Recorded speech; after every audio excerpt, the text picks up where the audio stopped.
al igual que otros, seguramente estará lleno de muchos propósitos, algunos espirituales, a unos no tanto, ¿verdad? Como el hermano Miguel lo explicaba también un poco la semana pasada. La realidad es que un año nuevo, hermanos, siempre representa una nueva oportunidad de crecer, de ser mejores de lo que fuimos el año pasado, de ser un mejor padre, de ser una mejor madre, de ser un mejor hijo, de ser un mejor estudiante, de ser un mejor trabajador, de ser un mejor esposa, esposo, ¿verdad? Muchas cosas que reconocemos que nos ha hecho falta crecer y aprender. Sin embargo, para mejorar cada aspecto de mi vida, como los que hemos mencionado de nuestra vida, necesitamos entender que Dios también tiene un propósito para nuestras vidas. Nosotros hacemos propósitos, pero Dios tiene un propósito, y el propósito principal, primordial, ¿verdad? Que vemos en su palabra es que Él ha hecho todas las cosas para su gloria, en Romanos, que más adelante, capítulo 11, versículo 36, porque de Él, por Él y para Él son todas las cosas, a Él sea la gloria por los siglos. Amén. Ese es el propósito eterno y general para todo lo que las cosas creadas, de Él, por Él y para Él son todas las cosas. Y todo ha sido hecho para su gloria, o sea, para apuntar a la grandeza y a la belleza de quién es Cristo y de su obra en la cruz. Apuntar a la gloria de Dios. Sin embargo, Dios tiene un propósito en el cual está obrando en nuestras vidas en todo el tiempo que nosotros vivamos sobre esta tierra. Él tiene un propósito, pero no es un propósito de año nuevo, es un propósito eterno. Y mire, lo vemos ahí en Romanos capítulo 8, versículo 28. Dice, lee versículo 29, porque a los que antes conoció, dice, también los predestinó para que fuesen hechos conforme a la imagen de su Hijo, para que Él sea el primogénito entre muchos hermanos. Y a los que predestinó, a estos también llamó, y a los que llamó, a estos también justificó, y a los que justificó, a estos también glorificó. Es un propósito, hermanos, que empieza desde antes de la fundación del tiempo. Y Pablo acaba de decir, en Romanos, en esa parte de Romanos 8, él acaba de decir que pues las dificultades de vivir en un mundo caído. La creación gime, nosotros gemimos y esperamos la redención. Versículo 22, porque sabemos que toda la creación gime a una y a una está con dolores de parto hasta ahora. Y no solo ella, sino que también nosotros mismos, que tenemos las primicias del Espíritu, nosotros también gemimos dentro de nosotros mismos, esperando la adopción, la redención de nuestro cuerpo, porque en esperanza fuimos salvos. Pero la esperanza que se ve no es esperanza, pues lo que alguno ve, ¿a qué esperarlo? Nosotros gemimos, la creación gime, esa es la esperanza a la que hemos sido salvos. Sin embargo, mientras esperamos con paciencia, viviendo en este mundo caído, rodeado de dolor, de aflicciones, de dificultades, Dios está obrando a través de eso. ¿Cuál es el propósito de Dios en medio de todo esto? El Señor nos da una respuesta. Es una respuesta que requiere fe. Versículo 28. Sabemos que los que aman a Dios, todas las cosas les ayudan a bien. Ese es el argumento de Pablo. Mira, estamos en un mundo caído, somos hijos, pero vivimos esperando la redención, la obra final de Cristo, donde Él restaurará todas las cosas. Pero mientras estamos en este mundo, todas las cosas, dice, nos ayudan a bien. Dios está utilizando el dolor, las dificultades y aflicciones de este mundo caído para nuestro bien. Y esa verdad que vamos a aprender esta mañana solo es aplicable a aquellos que aman a Dios y que han sido llamados conforme a sus propósitos. Por eso dice, y sabemos que los que aman a Dios, todas las cosas nos ayudan a bien. Y después dice, esto es a los que conforme a su propósito son llamados. Es decir, aquellos que han experimentado la gracia salvadora y transformadora de Dios son los que van a experimentar esa promesa y esa esperanza de transformación. Así que lo que vamos a mencionar hoy no es aplicable para todos, sino para aquellos que han nacido de nuevo. Y mire al final del versículo 28. Todas las cosas nos ayudan a bien. Dice, esto es a los que conforme a su propósito son llamados. Al final de este versículo se nos habla, podemos ver que tú y yo hemos sido llamados conforme a su propósito. Esto quiere decir que Dios tiene un plan, un propósito para tu vida, en medio de todo lo que estás pasando, decisiones que tienes que tomar, luchas, pruebas, enfermedades, aflicciones. Dios está trabajando en este propósito. ¿Cuál es? Versículo 29. Porque a los que antes conoció, también los predestinó, dice, para que fuesen hechos conforme a la imagen de su Hijo, para que Él sea el primogénito entre muchos hermanos. Esto es lo que Dios quiere hacer en tu vida y va a estar haciendo en tu vida desde el momento en que tú recibiste a Cristo, en que tú te volviste a Cristo y le buscaste, hasta el momento, al final de tu vida. Dios está formando a Cristo en tu vida. Normalmente cuando leemos versículo 28 y dice, todas las cosas nos ayudan a bien, normalmente lo aplicamos de manera general y transformamos bien en beneficio. O sea, pensamos en que, bueno, esto es una dificultad, una enfermedad, pero pues todas las cosas nos van a ayudar a bien, pensando en que voy a sacar un beneficio de esto. Pero el beneficio que está en la mente, eso es lo que está en nuestra mente. Pero el beneficio que está en la mente de Dios es que tú y yo seamos más como Jesús. ¿Por qué esto es bueno? ¿Por qué esto es un beneficio? Porque eso es lo que más necesito y eso es lo que más necesitan las personas a mi alrededor. Lo que más necesita mi esposa es que yo sea más como Jesús, para que la ame como debo amarla, para que la guíe como debo guiarla. Lo que más necesita mi hijo es que yo sea más como Jesús, para poder instruirlo correctamente como el Padre me instruye a mí, yo pueda instruir a mi hijo. Lo que más necesita usted, ¿verdad? Esposa, madre, estudiantes, todos hermanos, es que seamos más como Jesús. Ese es el plan, ese es el propósito que Dios tiene en nuestra vida. Y aún antes de que existiéramos, Dios ya nos había conocido y escogido para cumplir ese propósito en nosotros. Así de importante es. Por eso dice a los que antes conoció y también los predestinó, y a los que predestinó a estos también llamó, a los que llamó a estos también justificó, y a los que justificó a estos también glorificó. Hermanos, desde la eternidad pasada, la meta de Dios es que seamos como Jesús, porque de esta manera vamos a traer gloria a Dios. Es el propósito más grande, el propósito eterno es que traigamos gloria a Dios. Y la manera en la que vamos a hacerlo es, entre más yo sea como Jesús, más yo voy a reflejar la gloria de Jesús y voy a mostrar a Jesús a otras personas. Y este año que comienza, hermanos, Él quiere que seas más como Él. Hace poco fuimos al parque y venden ahí en el parque de esas piezas de yeso, esas figuritas de yeso de Peppa Pig y todas esas cosas, ¿verdad? Y los niños ahí van, se sientan y las pintan. No, Peppa Pig ya está pasada de moda, ¿verdad? No sé quién esté de moda ahorita. Y entonces, pues mi hijo lo hizo, ¿verdad? Y nos llevamos algunos a casa y decidimos un día, pues vamos a hacer nosotros nuestras piezas de yeso. Así que compramos yeso, compramos unos moldes y ahí estábamos bien entretenidos, creo que más yo que él, ¿verdad? Ahí haciendo las piezas, él pintando también. Y pudimos aprender cómo el yeso, cuando usted lo mete en el molde, ¿verdad? Se va haciendo a la figura, a la imagen que tiene ahí el molde. Ya cuando se seca, se endurece, lo saca y puede ver esa forma. Y esto es, eso es lo que Pablo está diciendo, y después ahorita lo vamos a ver en Romanos 12. Dice, porque a los que antes conoció también los predestinó para que fuesen hechos conformes, y mire que no dice conformes, sino conformes a la imagen de su Hijo Jesucristo. O sea, conformarse a la forma de, amoldarse.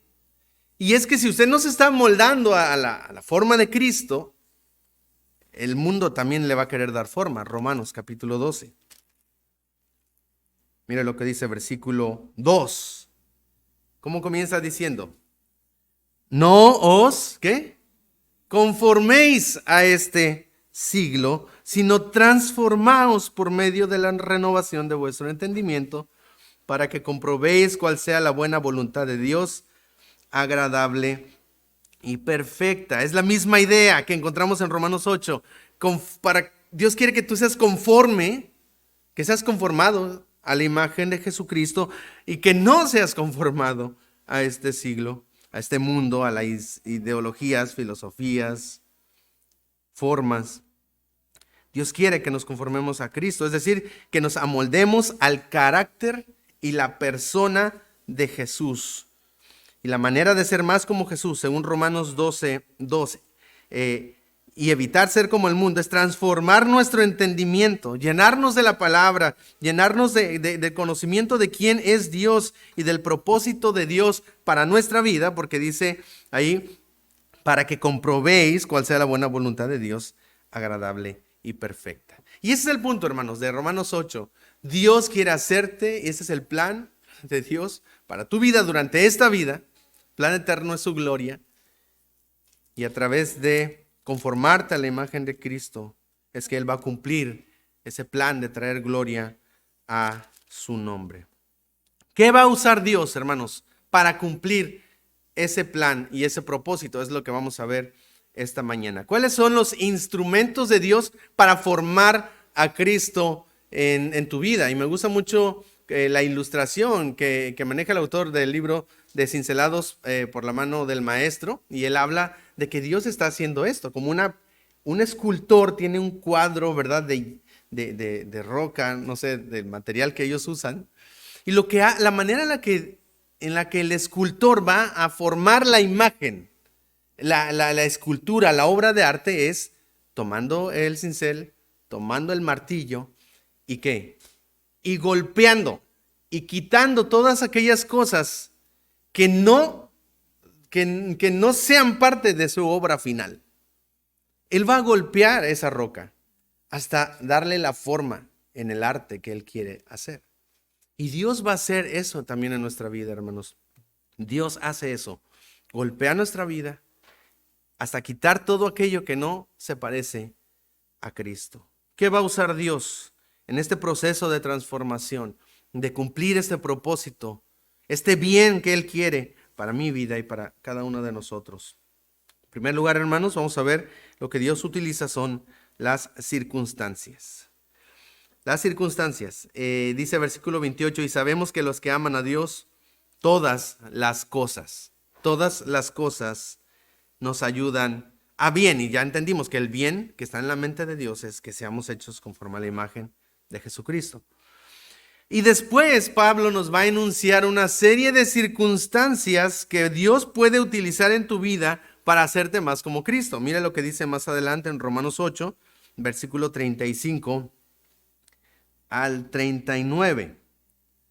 Léalo conmigo, por favor, hermano. Romanos 8, 35 al 39. Sé que son pasajes que ya conocemos. Léalo conmigo, por favor. Dice así: ¿quién nos separará del amor de Cristo?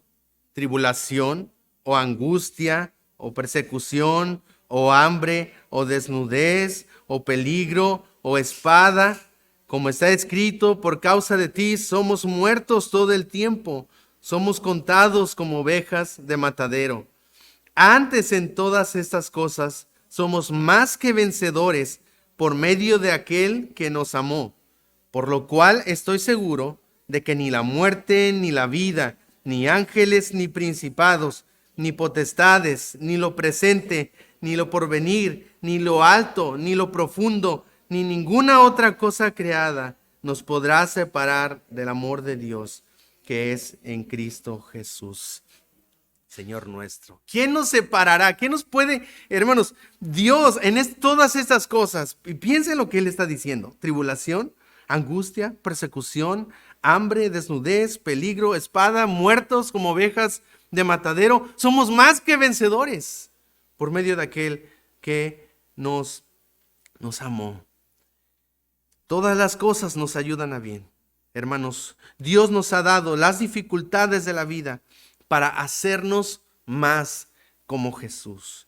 Quejarte de los problemas es no entender que a través de ellos Dios te está formando. Somos más que vencedores. ¿Qué significa? En la antigüedad, cuando se enfrentaban dos naciones, pues la que vencía era la que derrotaba a la otra, la que los mataba. Con el tiempo, esas naciones se dieron cuenta que no ganaban mucho. Sí, ganaban posesiones y tierras quizá, pero después tenían un montón de cuerpos muertos, ¿verdad? Ahí en el campo de batalla, de los que habían derrotado del ejército contrario. Lo que empezaron a hacer las grandes naciones y como formaron sus grandes imperios, es que cuando los derrotaban no solamente los aniquilaban totalmente, sino que los tomaban cautivos. En vez de matarlos, ellos los tomaban como esclavos y los ponían a construir sus imperios. Es lo que hizo Egipto, ¿verdad? Con los israelitas. ¿Quién cree que construyó las pirámides y todos esos grandes edificios? Lo que hizo Babilonia cuando se llevó cautivos al pueblo de Israel.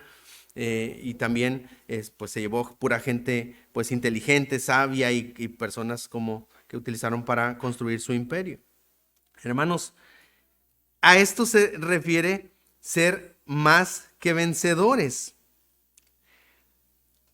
Dios no aniquila nuestra enfermedad, no aniquila nuestras dificultades. Y muchas veces así oramos: Señor, quítame. Señor, ya no quiero, ¿verdad? Estoy batallando con esto, estoy luchando con este pecado, estoy luchando con mi esposo, mi esposa, ¿verdad? Ya quítamelo.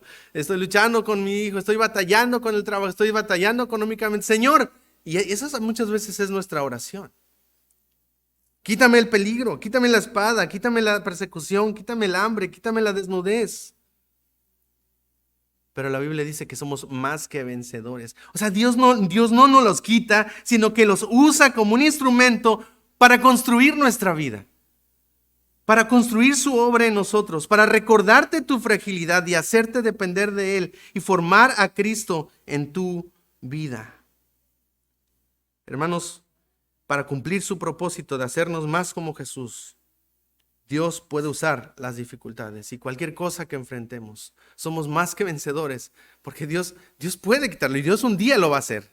Pero Él está usando eso para formar a Cristo, para ayudarte a depender de Él, para ayudarte a confiar de Él, a seguir su voluntad y no tu sabiduría, y a seguir sus propósitos, para ayudarte a buscarle con todo tu corazón. ¿No es verdad? Si no fuera por muchas de las dificultades que enfrentamos, no estaríamos de rodillas todos los días buscando al Señor. Eso es lo que Dios quiere hacer en tu vida. Y he escuchado a personas que dicen: no, es que yo me había alejado, pero mira, ahora que estoy enfermo, ahora sí tengo tiempo para orar, ahora sí tengo tiempo para leer la Biblia. ¿Por qué esperas hasta ese momento, verdad? Pero Dios está usando eso para acercarte, para formarte, para que le busques, para que le ames. En segundo lugar, hermanos, la segunda cosa que Dios utiliza, y me voy a salir de la homilética, porque me voy a salir del pasaje, lo encontramos en Efesios capítulo 4.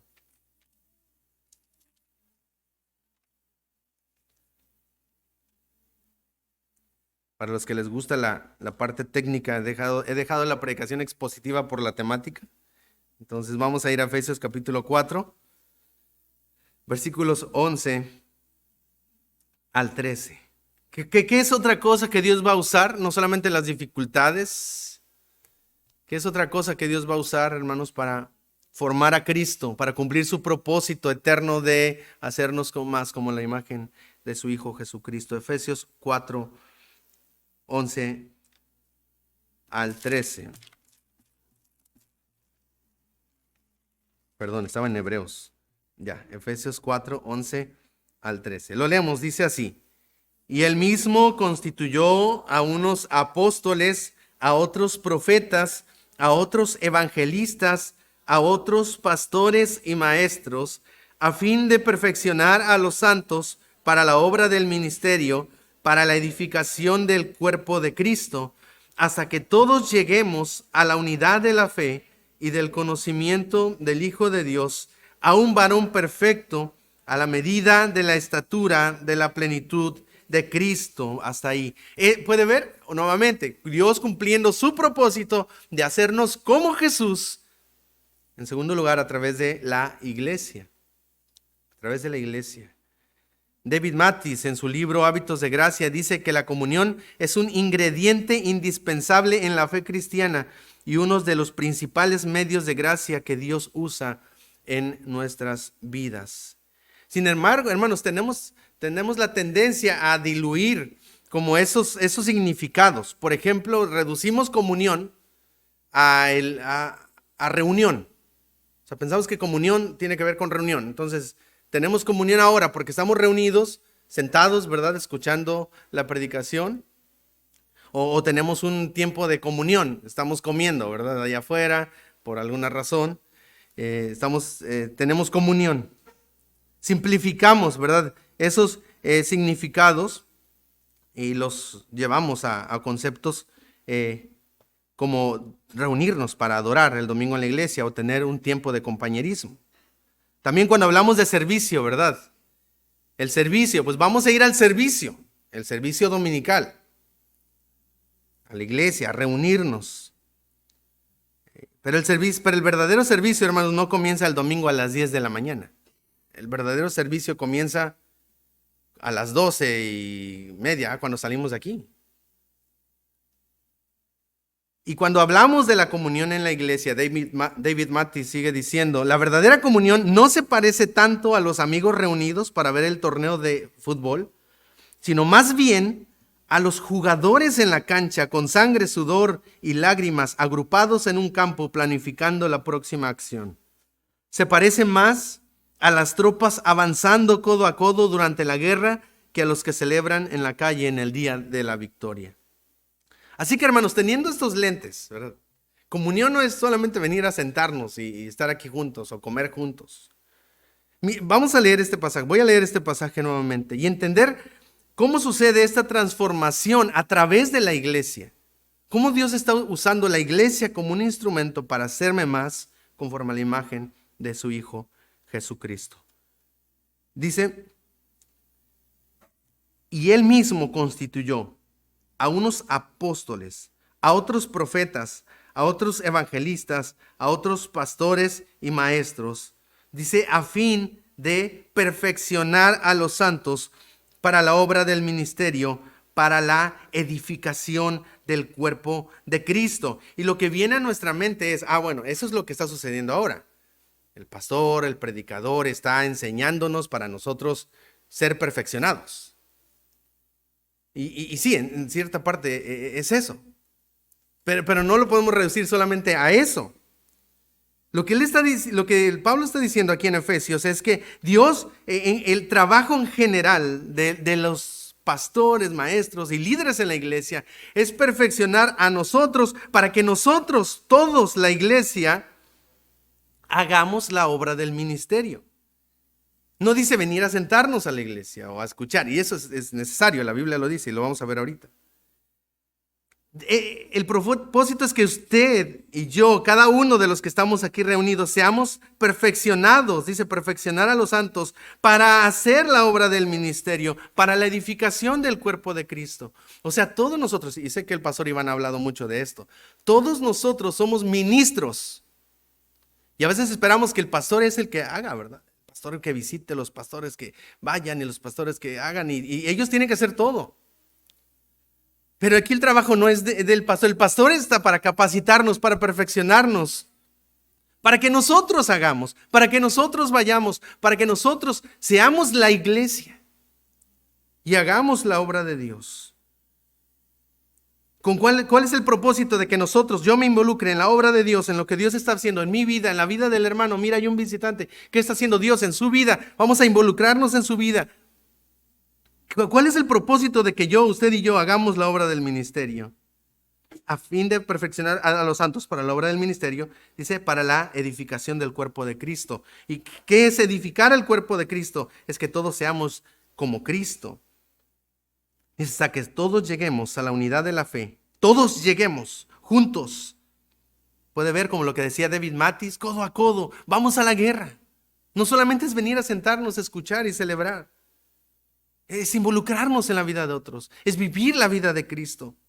Es orar unos por otros, visitarnos unos a otros, animarnos unos a otros, exhortarnos unos a otros, hasta que todos lleguemos juntos a la unidad de la fe y del conocimiento del Hijo de Dios. Fe y conocimiento, fe, la práctica y el conocimiento de quién es Dios, a un varón perfecto a la medida de la estatura de la plenitud de Cristo. ¿Qué tanto estás ayudando tú a otro a ser más como Jesús? Es una pregunta para mí, ¿verdad? Un reto, porque tanto yo estoy ayudando a mi esposa a que ella sea más como Jesús.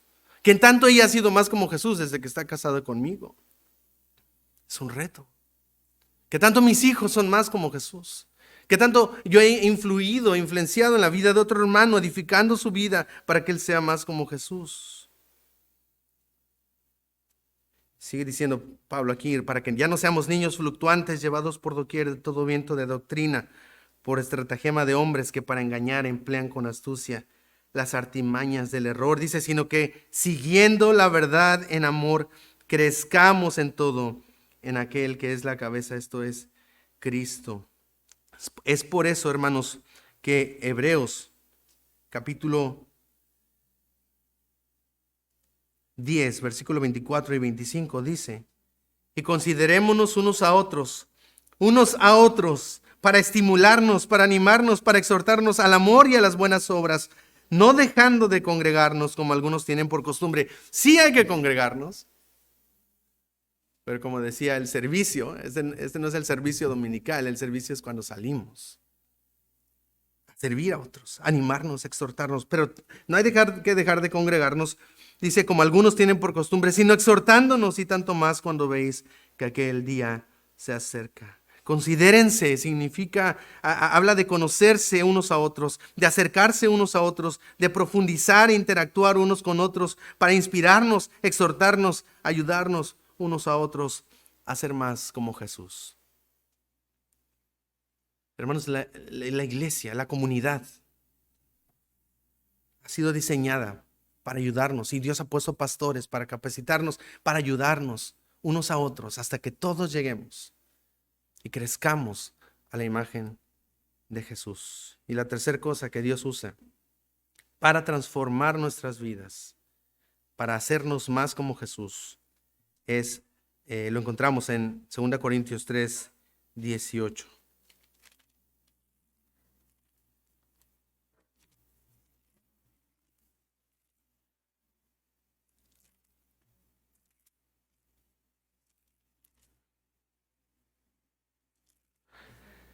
Voy a leer un poco anterior, por favor, únanse conmigo solo en el 18. Voy a leer versículo 14. Pero el entendimiento de ellos, está hablando de judíos, se embotó porque hasta el día de hoy, cuando leen el antiguo pacto, les queda el mismo velo no descubierto, el cual por Cristo es quitado. Y aún hasta el día de hoy, cuando se lee a Moisés, o sea, la palabra de Dios, la ley de Dios, el velo está puesto sobre su corazón. Pero cuando se conviertan al Señor, el velo se quitará. Porque el Señor es el Espíritu y donde está el Espíritu del Señor hay libertad. Por tanto, léalo conmigo. Por tanto, nosotros todos, mirando a cara descubierta, como en un espejo, la gloria del Señor, somos transformados de gloria en gloria en la misma imagen como por el Espíritu del Señor. El contexto está hablando de leer la ley, de leer la palabra de Dios. Así que cuando usted y yo vamos a la Biblia, hermanos, estamos mirando la gloria de Dios. Por eso cuando a veces leemos y decimos, no entiendo. O sea, vamos a la Biblia y solo vemos papel, ¿verdad? Y letras y cosas que no hacen sentido en nuestra mente. Por eso es importante que podamos orar como el salmista decía. Abre mis ojos y miraré las maravillas de tu ley. Abre mis ojos. Porque hay un velo, y es lo que está diciendo. Hay un velo que te está impidiendo ver esta gloria.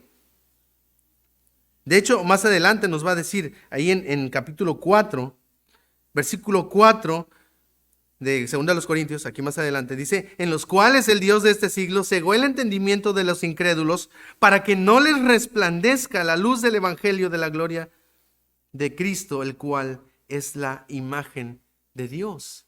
Esa es la condición espiritual cuando vamos a la palabra de Dios, y el tercer instrumento de Dios para transformar nuestras vidas a la imagen de Cristo es la palabra de Dios, es la Biblia.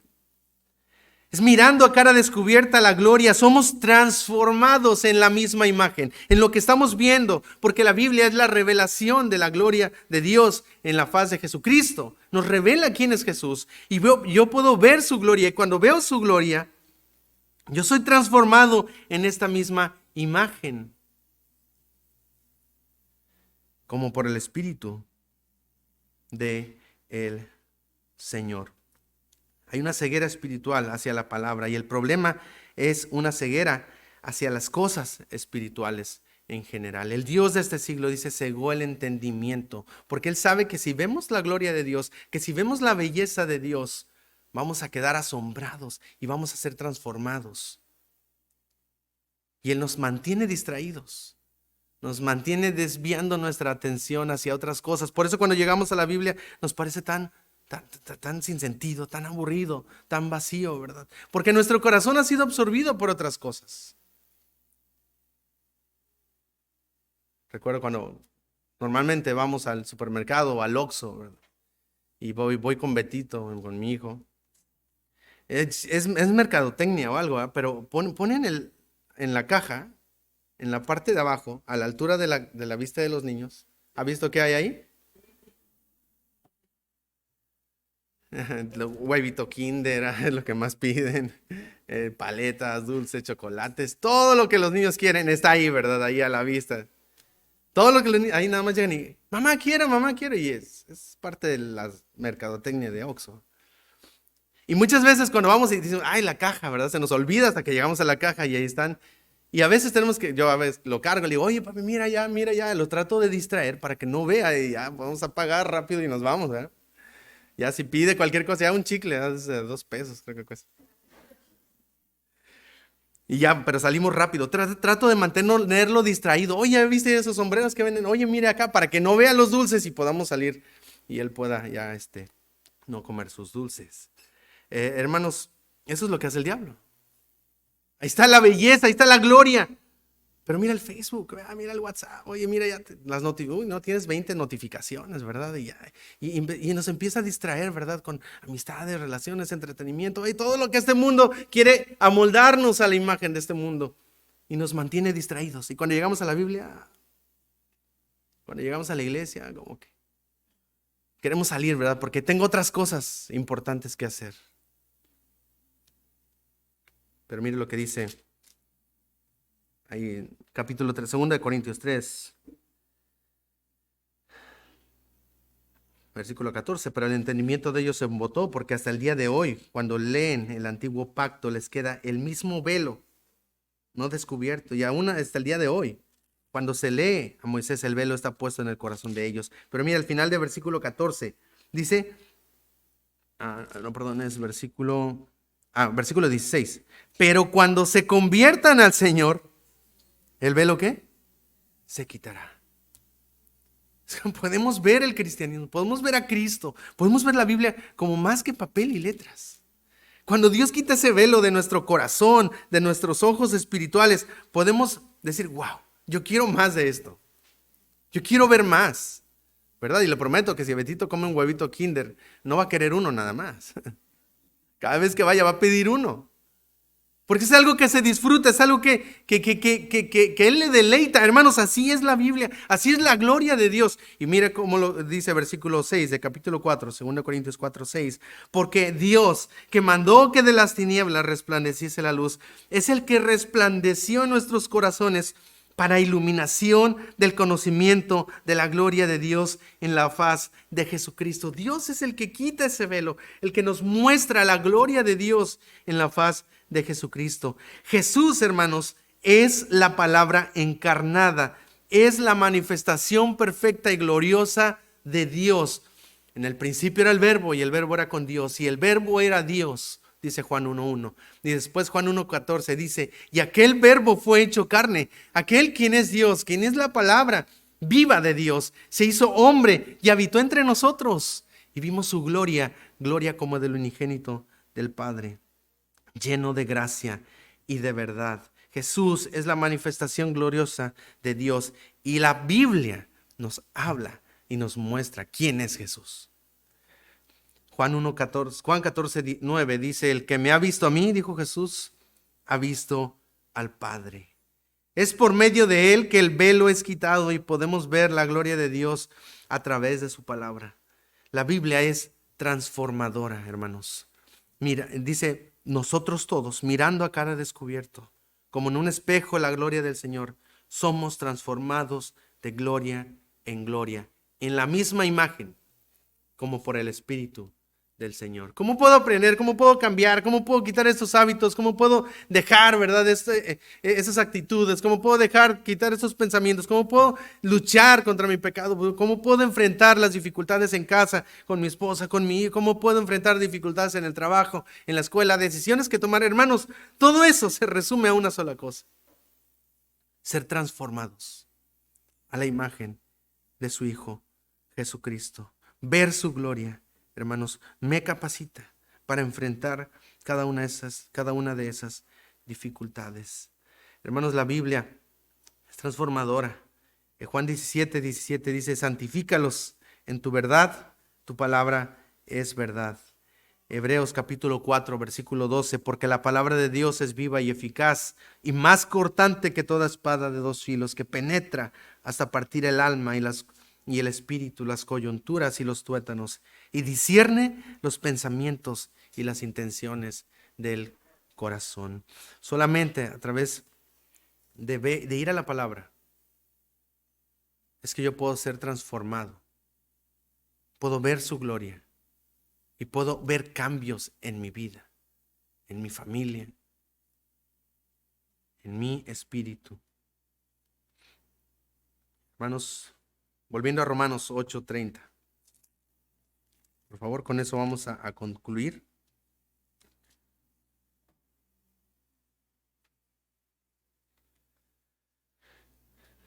Dice versículo 29: a los que antes conoció también los predestinó, y es el propósito, que sean hechos conforme a la imagen de su Hijo, para que Él sea el primogénito entre muchos hermanos. Lea conmigo versículo 30. Y a los que predestinó, a esos también llamó, y a los que llamó, a estos también justificó, y a los que justificó, a estos también glorificó. Así es la obra de salvación. Por eso creemos que la salvación no se pierde. Porque si Él te predestinó y Él te llamó y Él te salvó y Él te justificó y Él te va a glorificar. A esos que Él escogió, a esos que son suyos, su pueblo, su rebaño. Hermanos, y Pablo habla de la obra de Dios en nuestra vida como un hecho hasta la eternidad. De eternidad pasada a eternidad futura. Desde la predestinación hasta la glorificación. Es un hecho. El propósito de Dios es tan seguro que Pablo lo da por hecho. Por eso en Filipenses 1:6 él dice: y estoy convencido de esto, que el que comenzó en ustedes la buena obra. ¿Cuál es la buena obra? Cristo es la buena obra en ti. Que tú y yo seamos como Jesús. Es lo que Dios ha comenzado desde el momento, desde la eternidad, iba a decir, de la salvación. Sí, también en la salvación. Desde la eternidad pasada. Y a través de la salvación, estoy convencido de esto, que el que comenzó en vosotros la buena obra, la va a perfeccionar. Él lo va a hacer. Él lo va a cumplir hasta el día de Jesucristo. Ahora o hasta el día de Jesucristo. Hermanos, la semana pasada el hermano Miguel mencionaba, él decía que aún mis propósitos de este año, aunque mis propósitos de este año no se cumplan, el Señor sí cumplirá su propósito. Salmo 138:8: Jehová cumplirá su propósito en mí. Tu misericordia, oh Jehová, es para siempre. No desampares la obra de tus manos. Él te está formando como el alfarero, ¿verdad? Toma el barro y le da esa figura. ¿Cuál es la figura que Él quiere hacer en tu vida? Que seas más rico, más próspero, que tengas cierto prestigio, posición. No. Él quiere formar a Cristo en tu vida. Y Él va a usar varias cosas. Las circunstancias, a veces Dios las usa para golpearnos y recordarnos que somos criaturas dependientes de Él. Somos más que vencedores en todas estas cosas que nos ayudan para ser más como Jesús, para buscarle más, amarle más. Él va a utilizar la iglesia, no solamente reunirnos, sino la comunión diaria con la iglesia, ayudarnos unos a otros, estimularnos al amor y a las buenas obras. Y Él va a utilizar la Biblia, quien es la revelación perfecta de Cristo, y Cristo es la revelación perfecta de Dios y de la gloria de Dios. Y somos transformados de gloria en gloria cuando vamos a la palabra, cuando aprendemos sus promesas y confiamos en lo que Dios ha dicho. Hermanos, que el Señor nos ayude. Sí, tenemos muchos propósitos este año, pero Dios tiene uno. No para este año, para toda tu vida. Que seas como Jesús.